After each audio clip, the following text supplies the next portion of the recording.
بسم اللہ الرحمن الرحیم۔ محترم ناظرین، السلام علیکم۔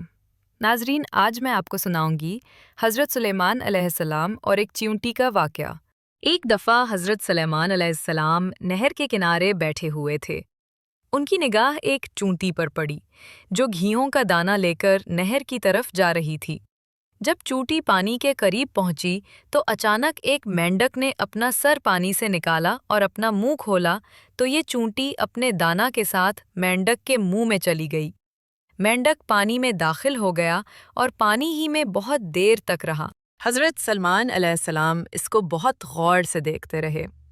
تھوڑی دیر کے بعد مینڈک پانی سے نکلا اور اپنا منہ کھولا تو چونٹی مینڈک کے منہ سے باہر نکلی، البتہ اس کے ساتھ دانہ نہ تھا۔ حضرت سلیمان علیہ السلام نے اس چونٹی کو بلایا اور پوچھا کہ یہ کیا ماجرا تھا اور وہ کہاں گئی تھی۔ چونٹی نے بتایا کہ اے اللہ کے نبی، آپ جو نہر کی تہہ میں ایک بڑا کھوکھلا پتھر دیکھ رہے ہیں، اس کے اندر بہت سے اندھے کیڑے مکوڑے ہیں۔ اللہ تعالیٰ نے ان کو وہاں پر پیدا کیا ہے اور وہ وہاں سے روزی تلاش کرنے کے لیے نہیں نکل سکتے۔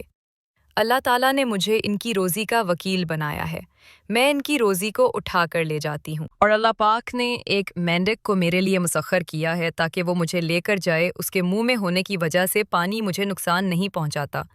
وہ اپنا منہ بند کر کے پتھر کے سوراخ کے سامنے اپنا منہ کھول دیتا ہے، میں اس پتھر میں داخل ہو جاتی ہوں۔ جب میں ان کی روزی ان تک پہنچا کر پتھر کے سوراخ سے اس کے منہ تک آتی ہوں تو مینڈک مجھے منہ سے باہر نکال دیتا ہے۔ حضرت سلیمان علیہ السلام نے اس چیونٹی سے کہا، کیا تو نے ان کیڑوں کو کسی کی تسبیح کرتے سنا ہے؟ چونٹی نے بتایا، ہاں، وہ سب کہتے ہیں، اے وہ ذات جو مجھے اس گہرے پانی کے اندر بھی نہیں بھولتا۔ محترم ناظرین، اس واقعہ سے ہمیں یہ سبق ملتا ہے کہ اللہ بہترین رازق ہے۔ امید کرتی ہوں آپ کو یہ واقعہ پسند آیا ہوگا۔ ناظرین، اگر آپ نے ابھی تک میرے چینل احساس کی کرن کو سبسکرائب نہیں کیا تو جلدی سے کر لیں تاکہ میں آپ کے لیے لا سکوں مزید نئی ویڈیو۔ آپ کو یہ ویڈیو کیسی لگی کامنٹ کر کے ضرور بتائیے گا۔ ملتے ہیں مزید نیو ویڈیو کے ساتھ، تب تک کے لیے اللہ حافظ۔